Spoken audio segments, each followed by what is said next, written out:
has emphasized job search questions. The Friday at 9 a.m. show has been around hiring more effectively, management and leadership, resolving different workplace issues.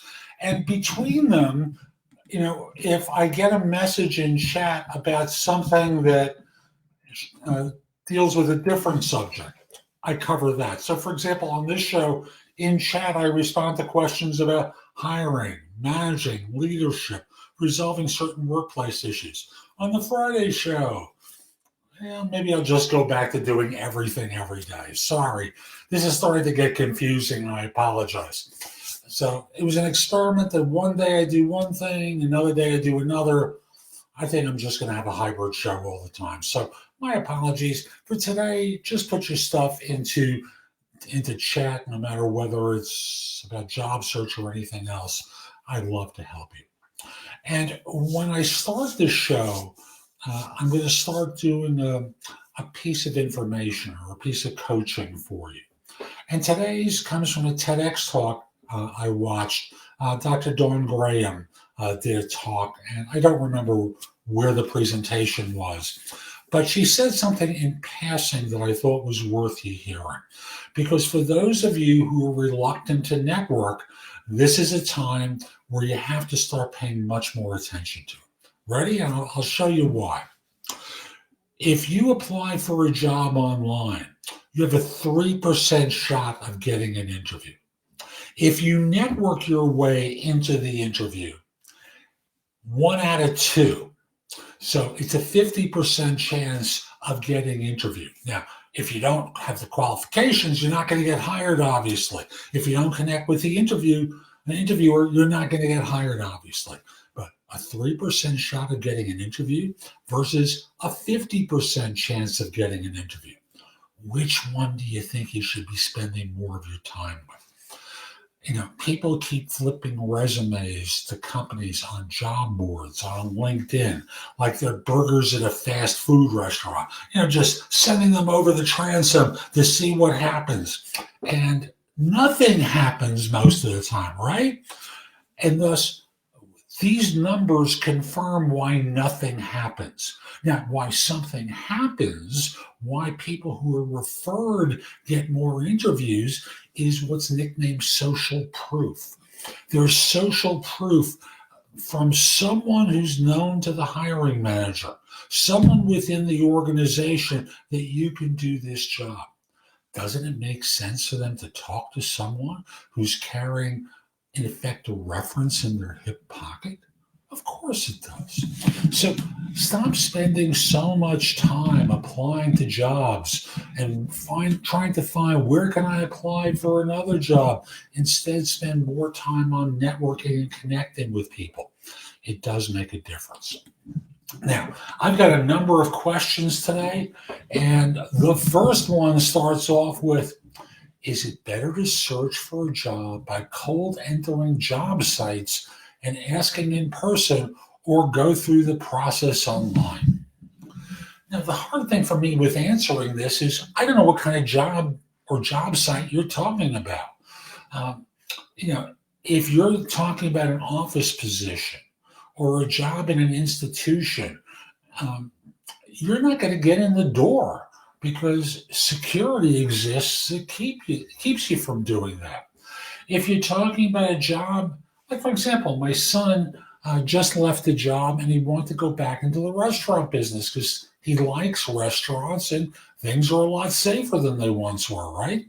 So he applied for something online, got a call on Sunday, an interview on Monday, and he's starting today.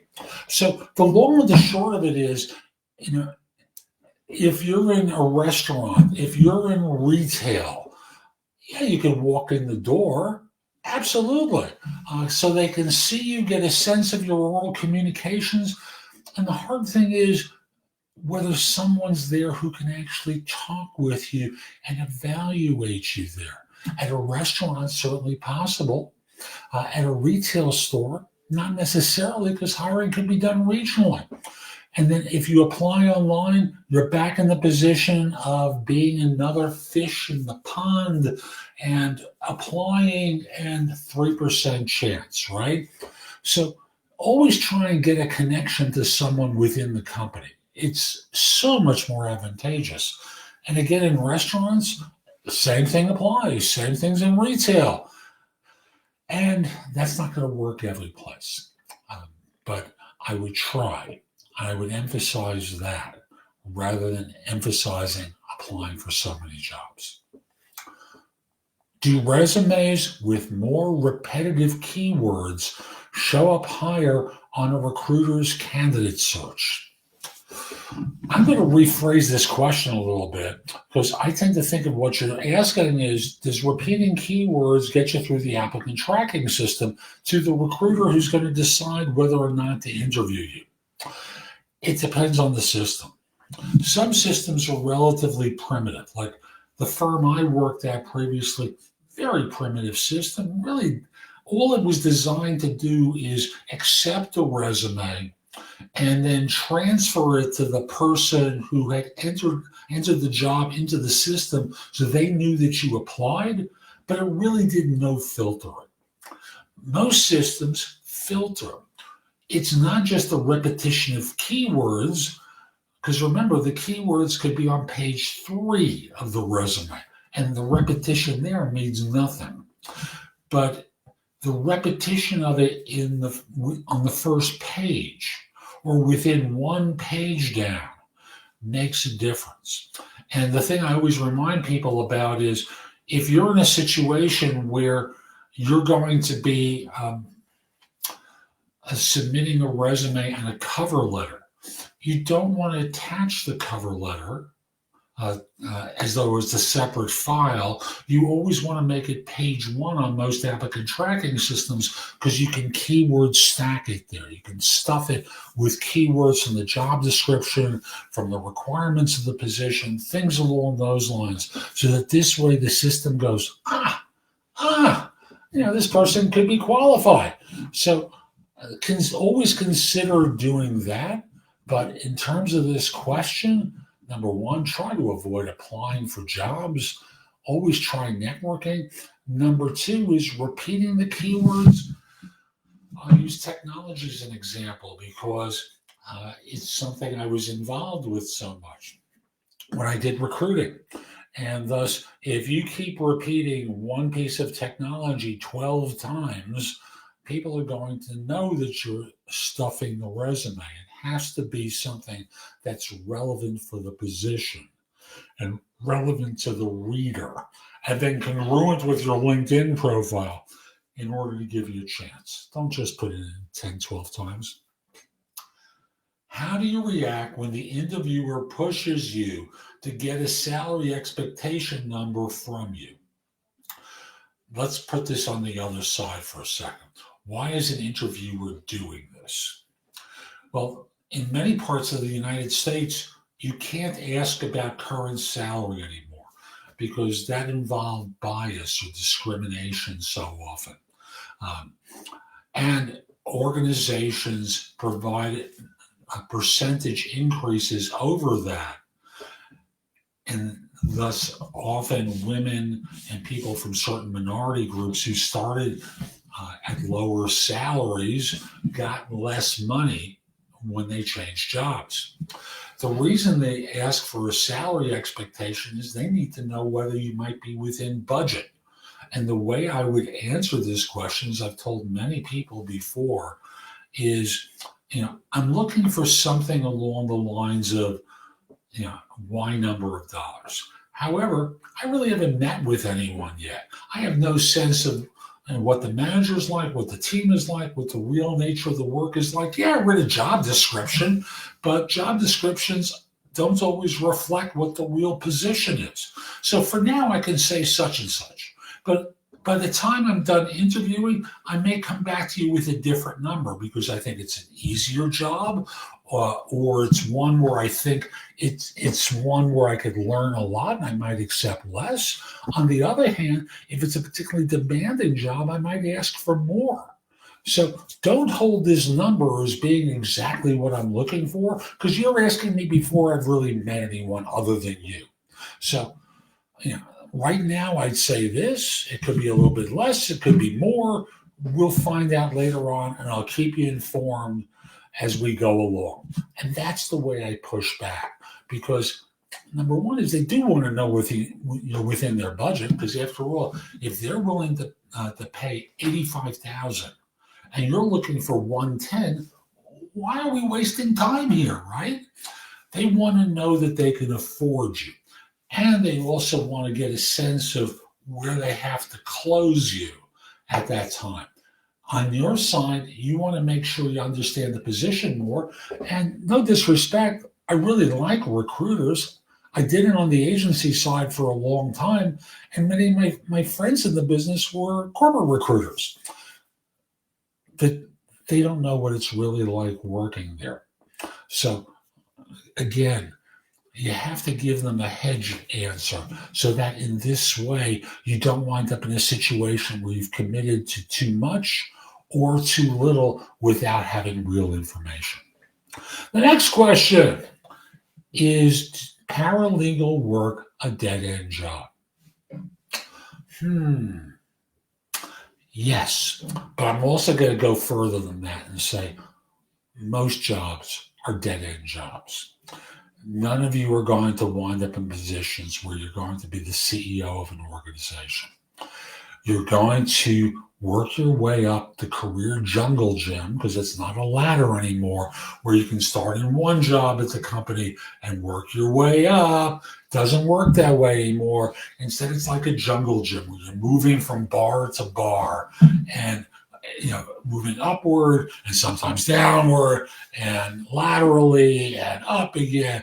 It's a mess, right? All of you are experiencing that. Thus, when you think about your career, always think of it from the standpoint of what can I learn? What can I do? Who can I meet in this job? It's going to benefit me later on.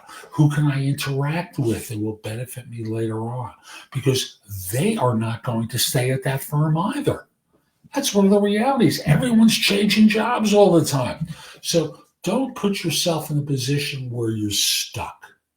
And in this case, they're asking about a paralegal position. Yes, it's a dead end, just like all positions are dead ends. The question is, how can you leverage this experience and move up? And if you can't figure it out, get onto LinkedIn or talk to people at business groups that cater to paralegals, and then find out how people have moved up from your position to the next level up. What did it take? What training? What experiences? How did people do it? Are immediate start jobs a red flag? I mentioned my son earlier. He left the position on Friday, got a call for an interview on Sunday, went for the interview yesterday, and he's starting today. An immediate start job. So is it a red flag? Well, right now, as we record this in 2021, companies are understaffed, and they know it too. So they are trying to bring on people, and they're trying to learn about them as fast as possible to get them on board as fast as possible, because they're short-staffed. Under normal economic times, can an immediate start job be a red flag? The correct answer is maybe.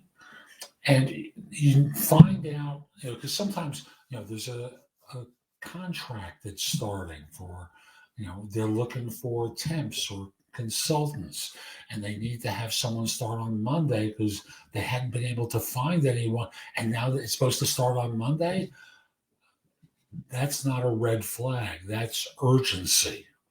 So from your standpoint, what's most important isn't when you have to start. It's number one, what are they going to want you to do? What's the team like? What are the expectations of you like? Are they going to make demands that are unreasonable? What's a typical day like? Start on Monday, you're not working right now? Hey, enjoy, get to work. And I'll simply say, no guarantee. You have to dig in deeper to understand whether it's a red flag situation or not. 3 more questions.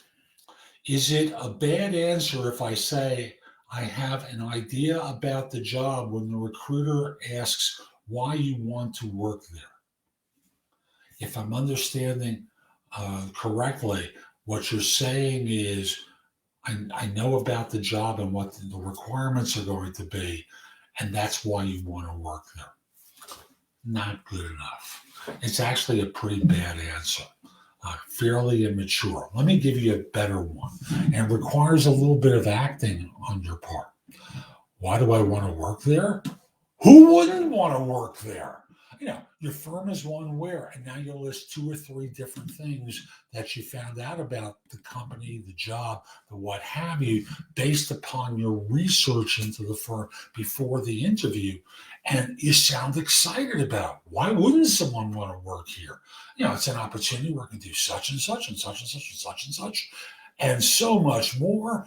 And I'll simply say that there's a lot to learn just by the excitement and watching their response to you.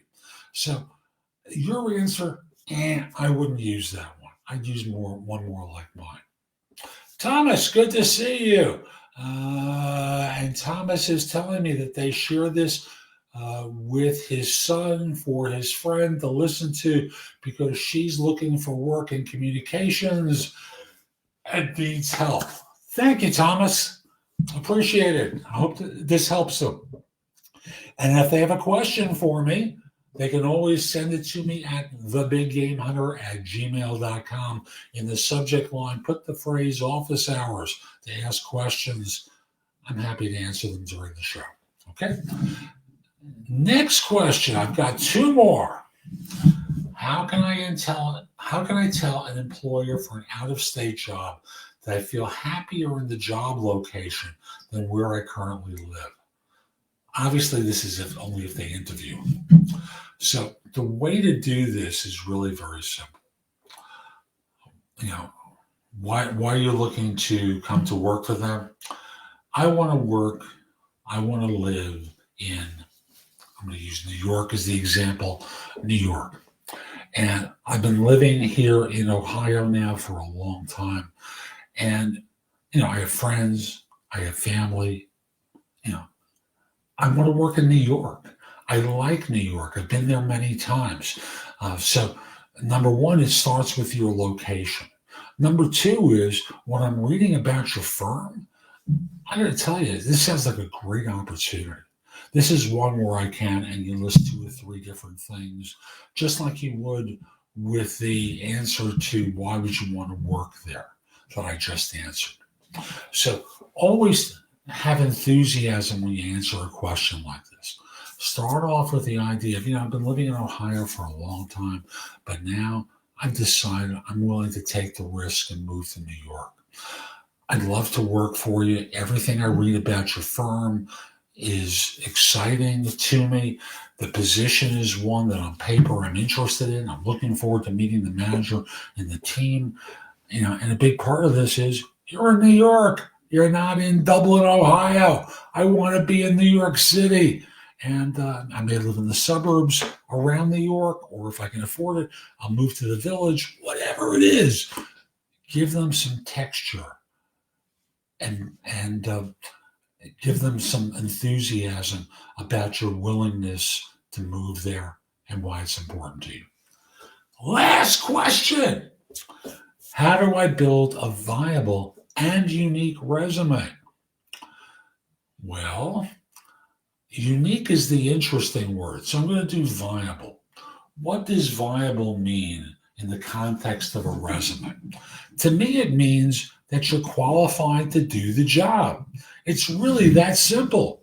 So your resume has to demonstrate a fit for the role and to do it within 1 page down, because otherwise, once you're applying, you're going through an applicant tracking system. The systems are looking for information earlier in the document rather than later. And And if it's being scanned by a human being, they're not going to keep looking for it. They want to know it's fairly recent. So give it to them. Make the fit obvious for them in one page down. And what makes that unique is really very simple.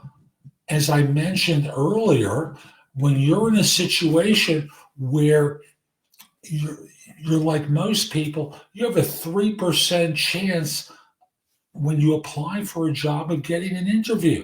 You have a 50% chance if you're going to network into the role. And if you're going to apply, make the fit obvious without them having to read between the lines. Make it easy. This way you have a chance of having a viable and effective resume. So I'm Jeff Altman. I hope you enjoyed today's show. I think I'm going to switch this to 9 a.m. next week and just start doing shows that cover both territories. So if you have a question about job search, hiring more effectively, management, leadership, resolving workplace issues, send it to me before my Friday show this week at 9 a.m. Eastern at thebiggamehunter@gmail.com. In the subject line, put the phrase office hours. This way I know what it's about and can hopefully help you with a good answer. It also helps me find it with an email because I get a lot of mail from people. So again, thebiggamehunter@gmail.com. Visit my website, thebiggamehunter.us. There's a lot there that can help you in the blog. Plus, there's information about my courses in one of the drop downs on top. And you can also schedule time for a free discovery call or schedule time for coaching so I can help you.